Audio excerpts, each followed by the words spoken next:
Good day, my name is Ben Kruger. Welcome to my kitchen. Today we are going to make that great South African delicacy, boerewors. In order to make good boerewors, you have to start with good mince. And to do that, I'm going to demonstrate the mincing process using my lovely blue and silver mincer. For the purposes of today's demonstration, I'm going to be using beef trimmings in an 80-20 ratio. That means 80% meat to 20% fat. Now, I've cut them into pieces, which makes them easier to mince. And now I'm going to load my mincing bowl and put this one back there to catch the final product. For the first mince, we start with a fairly coarse blade, just to break the meat up. And after that, we're going to add the spice. There we go. Right, now this is a fairly messy but very satisfying process. As you can see, this machine is quite effective and you've got to hurry to keep on feeding it. It's about as hungry as my Jack Russell. And use your little baseball bat to make sure you get the whole lot through.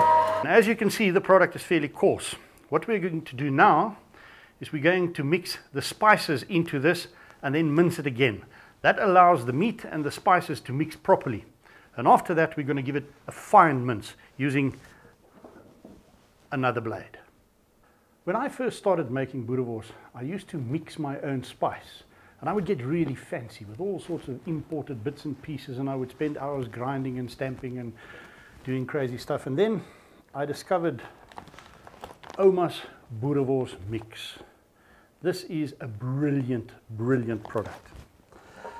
For 3 kilograms of wors, this is a half a cup measure, 1 1/2, and then my iced water, which goes in. If you're unsure of the amounts of spice and water to use, there's a very handy guide on the front of the packet. Now you mix it all together and make sure that all the spice is in the water, and then you let it stand for about 10 minutes so that the spice can be rehydrated before you mix it with your mince and put it through the mincer again. 10 minutes has gone by and it's time to combine the spice and the mince. For that, I'm going to need a slightly bigger container. 2 kilograms of mince goes in first. That bowl goes over there. My spice mix goes in. I give it a good stir with a hand. Once you've mixed it by hand, it's time to go back to the mincer. Start the puppy up and start feeding your meat through. Now, what this does is it minces the meat one more time, and it also mixes the spice through. Right, as you can see, we now have a much finer consistency in mince, and this is going to become our delicious boerewors. Now we get to the really fun part of this whole process, and that is loading the casing.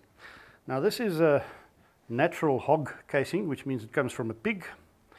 It comes already salted, and all you need to do is rinse it in clean water and then load it onto the nozzle. Now once you've found the end, fill it with water, put it over the nozzle and start loading it on. Now if you wet the nozzle beforehand, it'll make this whole process much easier. People often ask me about the difference between wors and boerewors. In South Africa, you can only call something boerewors if it consists of 90% meat, and of that 90%, only 30% is allowed to be fat. Now you can use beef, mutton, pork or goat, no chicken, no crocodile, no elephant, no likkerwaan. Now excuse me while I continue loading this here casing.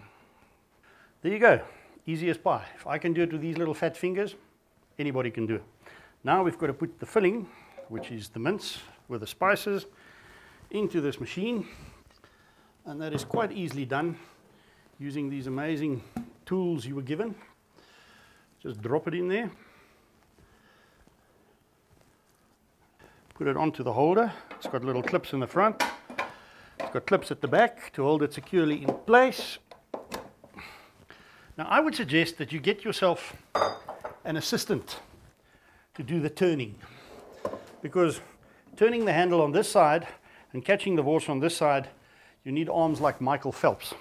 So let's go, let's see what happens. I can see the mince starting to come through the feeder pipe, so I'll drag out a little bit of casing, and now we can start feeding it through. Let's go. There we go.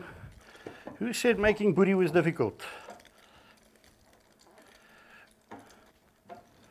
Right, and there we have it. Homemade booty to please any palate. I hope you enjoy.